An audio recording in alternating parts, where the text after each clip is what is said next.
Hello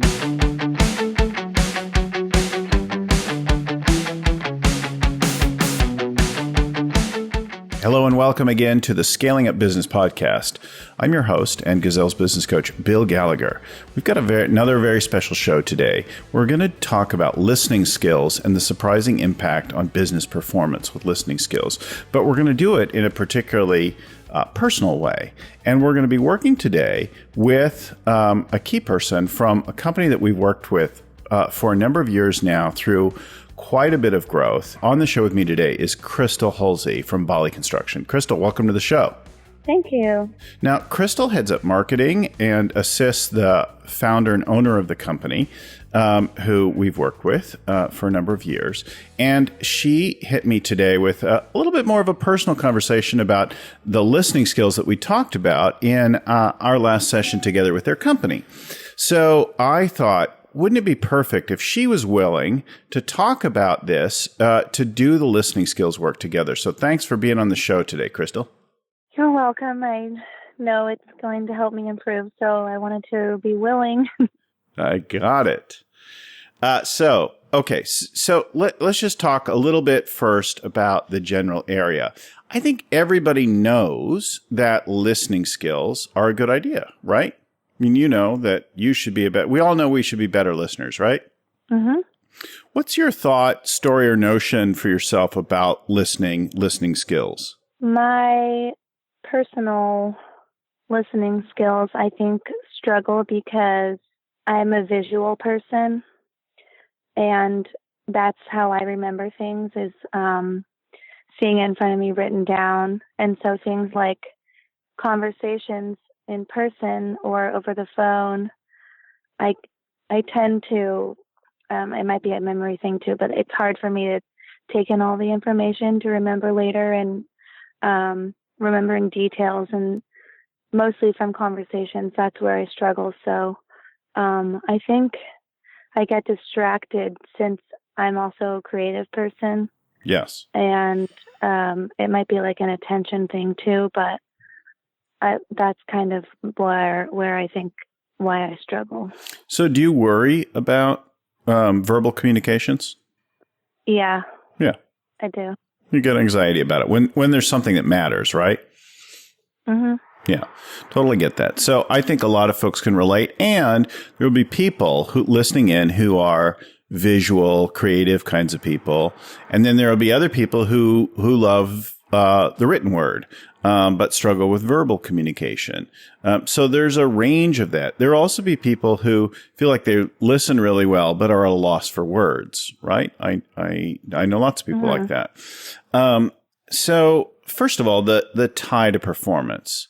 So as we know from quite a few works that there's a direct tie between language and performance through leadership. So language, now visual, graphical, visual kinds of things is easily a form of language. There's also physical forms of language, like I can move in particular ways and it communicates things. So I can communicate things visually. I can communicate things through movement. There are probably quite a few different forms. There's also written communications. Yeah. And they're all different kinds of language. In business, one of the things that we deal with a great deal is verbal language, spoken words, and listening. And that's where we get into a lot of trouble. Now, we could probably spend a whole lot of time talking about the dangers of short-form written communications, and I'm talking specifically about text messages and tweets and things like that in today's world. That's maybe a subject for another time. We're talking today principally with language in the world of verbal communications that impacts so much of us. And when I talk about the tie to performance, I'm pointing to and thinking of language as action that we know from some of the work of Fernando Flores and Terry Winograd back with Apple many, many years ago. And then more recently, there's a book called The 3 Laws of Performance that says that the actions that people take in the world, right, are directly matched to the way the world seems to them, the way the world occurs to them. But the way the world seems to folks can be altered in language. So the language that leaders use to shape our view of the future in particular, and the kinds of promises and requests and things like that we do with each other, all impact our view of the present circumstance and have power to alter the way things seem for us. And then there's natural actions that flow out of that. Are you with me so far? Mm-hmm. So I'm talking a lot about, or I seem to be talking a lot about speaking. And one of my strengths, right, from the world of Gallup StrengthsFinder, one of my themes, my top 5 is communicator. But communicator in that world is about putting thoughts into words. And that's where a lot of us think about what to say. And yet you need far less attention on what to say if you're really listening for what's going on with the other person. If I, as a leader, as a manager, know what you really care about, or in any area of life, if I know what's going on with you, then what I say will likely be a far more natural, powerful fit for that. So I don't have to worry too much about what to say when I'm really clear about what your world looks like from your perspective. You with me? Mm-hmm. Okay. So in this case, we're going to actually do something talking about your fiance, right? Right. And do you feel like you have any idea what's going on with him in this communication problem? I think it just stems from my forgetting things that we talk about. You think? Could be. It's not necessarily like what the topics are. Like, it's not that personal. It's just that we live together. We're getting married. So, we talk every morning, night, before work, after work, hang out at home. And so it's pretty crucial that I listen better and, because we don't have that many hours during the workday. So I just want to be able to have quality conversations. So where do you feel like you're not listening? Tell me more a little bit about this. Where does it break down? Where do you feel like you're not listening? I definitely pay attention. I just think, I don't know if it's just that the details of the conversation, like dates and people and where locations of what we're talking about.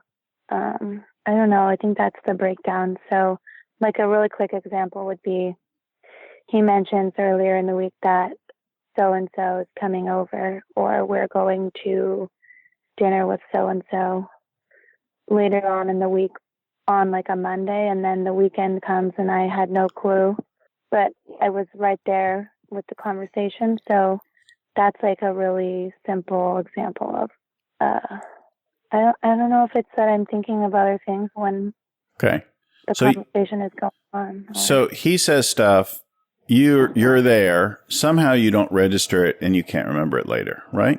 Right. Okay. Is there another time related? That's fine. That's good. So we're going to do an exercise with people that they'll be able to reproduce. Is there another time where you're in a disagreement about something and it's escalating but he just keeps talking about the same thing? Mm-hmm. Okay. Tell me a little bit about that. I think I focus more on the big picture and how to fix something. Mm-hmm. And he might dwell on the detail of the argument. Mm-hmm. Mm-hmm. And then, it does seem like on and on. So then it's sort of like a tune out moment. Mm-hmm. So then you start to tune out. Or, disengage, like I would walk away or something. Yeah. Now, just a reminder to everyone, we're talking about something pretty personal, and yet we can see this in business all the time. There are things people talk to us about, and then they seem to be talking at one level, we're talking at another, and then we're talking at each other, and then somebody tunes out and somebody goes away. Now, do you guys have a recurring argument about anything? No. No, not yet, right? No, not Well, yet. you're not married yet. Give it time. No. All right. Then let's switch a little. Let me just probe with you for a minute, if you'll indulge me. Is there kind of a recurring argument in the office anywhere? Somebody with whom there's an area or a topic that you just kind of keep coming up around that never gets resolved, or that you're dealing with currently? I can't think of anything specific like that with the work-related listening, but yeah, I guess nothing really comes to mind. Okay. So, and do you have an unresolved disagreement with your fiance over something that's unresolved right now that you're dealing with, that he wishes you were different about, or you wish he was different, or? He wishes I could be on time more. Okay, good. So he wishes you could be on time more. And I can hear that related to what we're talking about. All right. So first, let me underscore kind of 3 levels of listening that I've noticed with people. And I've certainly heard this in a variety of things. So the first level is the content. What are you actually saying, right? So he says stuff to you and you don't get all of the content. Yeah? Mm-hmm. Okay. Mm-hmm. And why do you think that might be? One thing I thought of was, if it's not a conversation back and forth, if I'm not engaged in it, and one person is just telling me information, and it's like I don't need an answer type of thing, this happens a lot actually, where I just go, okay, or okay, I don't have any other response than okay, because it's not a question or a actual, we're not going back and forth talking about that we're going to dinner with so-and-so. Maybe I might ask where, but then that would be all. So I think if I don't ask anything, then it makes it harder for me to remember. Great. So, I mean, obviously not great. Yeah. Frustrating, but clear. So one of the things that you and I do, we all do, as human beings, I think, unless you're intensely trained and like that. But even with a modest amount of training, one of the things that we do is we're listening for the response. So we're listening for what we need to say or do instead of really listening to the other person. And consequently, we miss the first piece, what they're actually saying. Why? Because there's thoughts and distractions and ideas and things going on in your own head. There's what do I need to say and what do I need to do? And we're not actually getting what's being said. Just the content, right? So the first level is that. The second one is the emotional state of the other person. Now, I don't know if it's true or not. It certainly is a stereotype that men and women feel like the women pay more attention to the emotional state of the other party than men do. I don't know if that's really valid. It certainly feels like it or not, but just paying attention to is this person angry? I will hear many people say, well, they said this or that, and who knows if that's accurate or not. But I'm like, well, how were they, right? When we say how were they, we're thinking about, well, kind of what was their emotional state? Were they excited, agitated, bored, interested, anxious? What was the state going on? The third level, though, when there's a disagreement or an upset, there's something that's stuck. So thinking in your relationship, in your business, in your work group, in the larger business, there are places where things get stuck and then people start talking at each other, often louder, right? Sometimes we call that yelling or arguing. The emotions go up, we start talking even more at each other, like people speaking a foreign language, but they raise their voice and they raise the volume because they think somehow being louder is going to help. One of the things that we're missing is the underlying value of the other person. I know in our work, we talk a lot about values. So there's business values that we all have, corporate values that we embody and we bring to life, and our core to our strategy and the people we hire. But then we all have personal values, things that that are important to us. And when there's an upset or a breakdown in communication like that, there's some value that's threatened, that's challenged, a personal value. So it'd be really powerful if you and I, as human beings, were to practice listening for all three levels. First of all, what's actually being said? The second thing is, what's the state of this other person? And then what is the unspoken value that they're struggling with, that's threatened over in their world, that, that they can't even say, right? And when you start listening that deeply, you are able to hear what people aren't saying, but is in fact there behind everything else. Mm-hmm. So, we'll practice this with you, but I'll just share a quick personal story along this to illustrate what I'm talking about. My wife and I've been married for 22 years now. And for many years, my wife and I used to argue about the TV, specifically the TV in the bedroom at bedtime. So on your average night, my wife, Laura, used to love to watch the TV and fall asleep. Right? That was kind of her thing. We all have different habits, but it drove me crazy. It's too bright. It's distracting. It's not peaceful. Like I would have that and then it would wake me up and then I'd get less sleep. So we argued about this forever and ever and ever for years. And every time it would come up, there's like this sort of triggered kind of a recurring conversation. We'd get agitated about it. It would devolve into like nothing. It all was hopeless. Right? And it was like you've heard people joke about arguing over the toothpaste or whatever.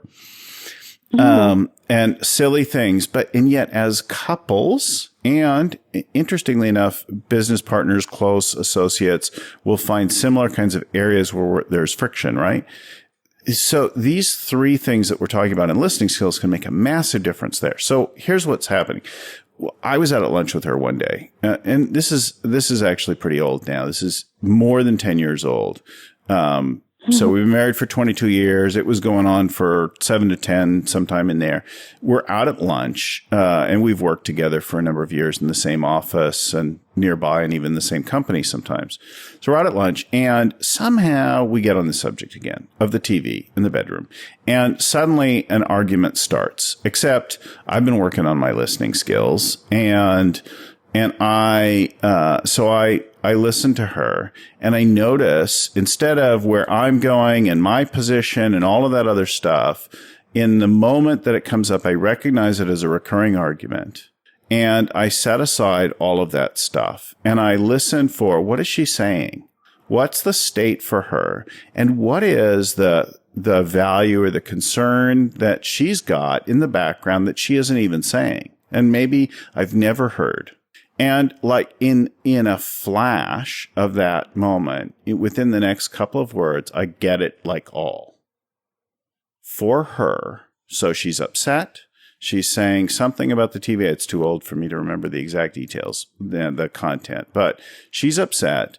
And I suddenly realize for her, living with me is about never getting your way. And the freedom, the value that's threatened is personal freedom.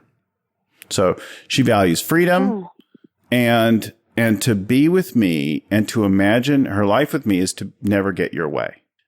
And I was deeply, deeply saddened and moved when I saw that.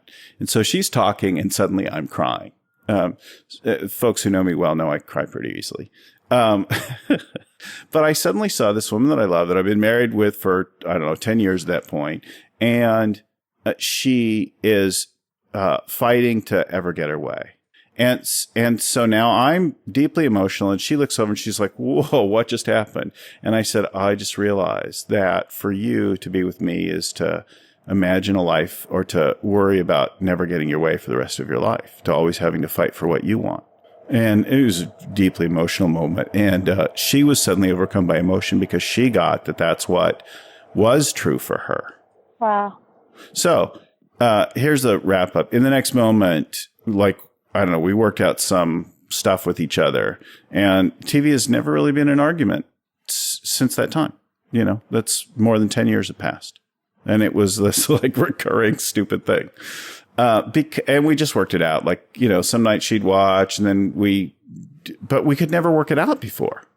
because I didn't have any idea what was going on for her. I was just fighting for my thing and she was fighting for her thing. But like you said at the beginning, you were listening for what to respond to and what to deal with. When we're listening for what to say and how to respond instead of what's really going on with the other person, then that's what we get. We get into corners like that. So first level, again, content. The second level is the emotional state of the other person. And then where there's some friction, some tension, some disagreement, repetitive things, wherever you sense that it's off, there's a threatened value. And there's a personal value that the person have that is challenged, threatened, like that. So that's really it. So what's your fiance's name? Dominic. Okay, great. I'm going to be Dominic for a minute. So tell me a little bit about Dominic and the conversation. Dominic is 29. Mm-hmm. And we've been for 4.5 years. Yeah. Let's see. What's his style? Tell me a little bit about his style, because I'm going to be him. Okay. He's in sales, so he's used to talking a lot and explaining. And I work essentially with one person, Kevin, so I'm not talking all day like him. So I think that his style is, I guess, like enthusiastic speaker. He's kind of a mellow guy, though, so we're both pretty casual people. But he's enthusiastic. Yes. And he's in sales. Okay. And then how does he get when you're disagreeing? He doesn't get frustrated right away, but if it is recurring, then he does get frustrated faster. Mm-hmm. So like the being on time thing, that would be like something that could easily escalate. Yeah. Okay. So I'm going to be Dominic in this conversation, and you're going to be Krystal. You just be yourself, right? Okay. But now, instead of being Krystal like you've always been up till now, you're going to practice listening for 3 things, right? What are you going to do? What are you practicing listening for? Like the state of the person, like their emotions. And before that? The topic, so exactly what they're saying. Right. So you can write it down if you want. The content is the content. Okay. Right? The message. Okay. What are the words that I'm saying? The second one you got is the emotional state, right? Mm-hmm. The third one is my value, what I value that's threatened. Okay. Hey, Krystal, you be ready to go in 10 minutes? I think I might need a few more, but I could try. Krystal, what the hell? We're going to be pretty much on time. No one's even going to be there yet. I told you we had to be early. It's a surprise party for Bob and Julie. Oh, shoot, I don't know. I would say no surprise party. God, we talk about this all the time. Every time I tell you stuff. And like, you don't pay any attention to me. You don't even care what I say anymore. Like, how are we ever going to do this? It's not that big of a deal, Dominic. We will be out the door in maybe 10 to 15 minutes. What's 5 more minutes? No one's even going to be You're not even, this is just like every time. You're not listening to me. Okay, I'm getting dressed right now. Okay, good. So what am I saying? You're saying that you were frustrated that I'm not on time. Okay. And what's my emotional state? Upset, frustrated. Right. Maybe even like embarrassed, or that's not the word I'm looking for. Like ashamed that you're late. Yeah. And what are my values that are threatened?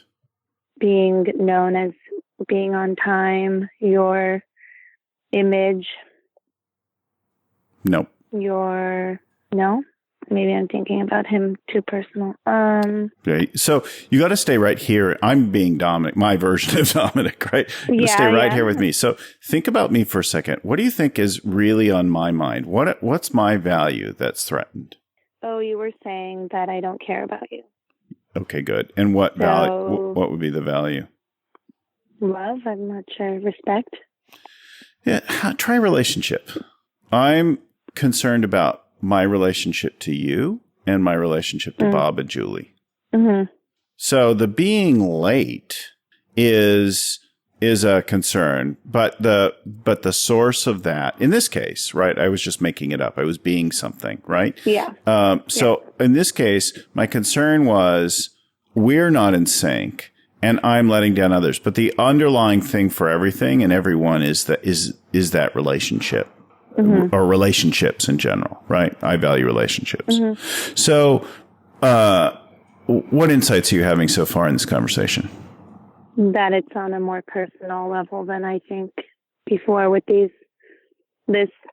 certain argument about being on time. What do you see now about your communication and your listening with Dominic out of the inquiry and the role play? What's the opportunity for you here? Just, I guess, communicating to him by my struggling with being on time isn't like, I'm not trying to directly influence and show him that that's like what I think of our relationship.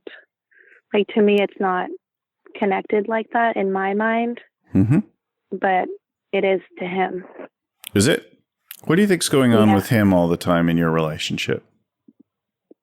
I struggle with he has slight anxiety. Yeah. And so I definitely need to be more sensitive around that with the time issue. Yeah. I know that's true. Yeah. So is time a sensitive issue with him? Mm-hmm. Okay. So consider this as you go into your next conversation with him. His concern for time, you don't actually know and understand. Yeah, like, I think it's more of an innate thing for him, and it's totally not like that for me. Yeah, but you don't know where it comes from. You don't know what really he cares about that. You don't know if it's that he wants people to think well of him. We all want that to a certain degree. You don't know if he values the relationship or his personal impeccability, or you don't know what aspect of it is charged for him around being on time. I do, but it's kind of more of an offline thing. Okay, good. So I think that this is awfully bold and generous of you to go here. But consider this, that if you haven't had a shift in this yet, then the communication is not really connected, intimate, powerful communication. Right?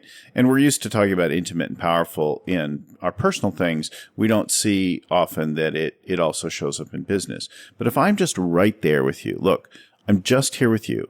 I'm here to contribute. I'm here to listen for. I'm here to be related. Something different can show up. And if I'm listening for, what's this person actually saying? What's it like for them? What's going on for them right now? What are they really worried about that they haven't spoken yet? That maybe they don't even have room to say? That's a powerful way to listen. What I said that you maybe don't get it fully was that if you take the case that there's something that you're missing, then there's an opportunity to listen more deeply. And if all of us in every area where there's disagreement, frustration, argument, recurring kinds of things, would take the case that we're missing something, then we'd listen newly, freshly. And if you listen for these three things, it's more powerful. So what do you see is the action for you to take next? What are you going to do with this that we've been talking about in this call? Definitely pay attention to the emotion state during a conversation. Okay. That's like big, because that shows you how to listen or the type of response that is needed. Sure. Now, have you ever had the experience where Dominic or anyone else was just going on and on about the same thing? Mm-hmm. Okay, good. And so I'm going to just submit and have you consider that every time that happens, it's because we repeat ourselves because we feel like the other person doesn't get it yet. So when you get it, the communication, people often stop either right away or very soon. So I do this all the time still today with my wife, and I do it with other people. They keep talking about something. I'm like, yeah, I heard you. Because I got something maybe at a content level, and I might be right a little bit about that, but I leapt to some assumption. They didn't get that I got their emotional state or their underlying value or anything else, and they're still repeating it. Mm-hmm. But if you really, really listen deeply, the repetition and the charge goes out. I'm like, okay, you finally got it. Because what's being communicated is not just the words on the surface, but there's also being communicated the emotional state and some underlying, commitments, values, kinds of stuff. They are committed to a certain set of values. That's what they value. Mm-hmm. Got it? Yeah. So what's the next thing for you to do this, and when are you going to do something with it? Well, tonight I will see him when I get home from work. Yeah. And he usually goes over his day. Yeah. And I'm definitely going to be paying more attention to how he is saying what he is saying, because I can sometimes, I guess, to be honest, tune out. Yes. If he has the similar stories of, he's had the same job since I've known him. So I feel like the same rundown a lot. Yes. But it's like venting, so if the other person doesn't show any, like empathy or excitement, then it's kind of crappy talking to them. So yep. Awesome. I need to definitely do that. Okay, great. So listen for that state, and then also listen for a newer, deeper appreciation of him, something that is true about him, something in his values that you haven't fully seen all of yet. So consider that you're just at the very beginning of your relationship, really, and there's a whole lifetime of appreciation ahead, and it's rich and rewarding. Definitely. So then, and then can you see any opportunities for this anywhere with your team at work? Not right away, but I know as soon as I go back to my desk and think about our call that I will think of something. It's great. I'm sure of it because I know your team after working with you guys for over 3 years now. So there are recurring there are people who say the same thing all the time, and there are heated conversations. And if you'll listen from that in new ways, you can begin to bring this new quality of listening, even as a visual, creative person who's not so verbal. Okay. Awesome.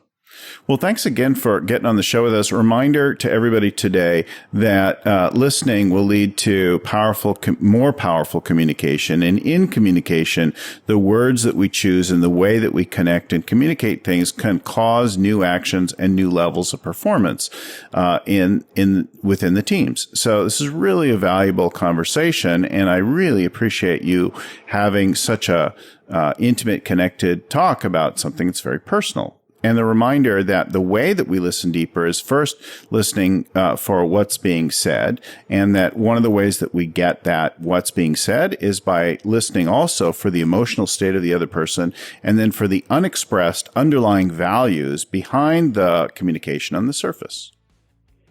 This is very valuable. I'm really glad that I reached out to you.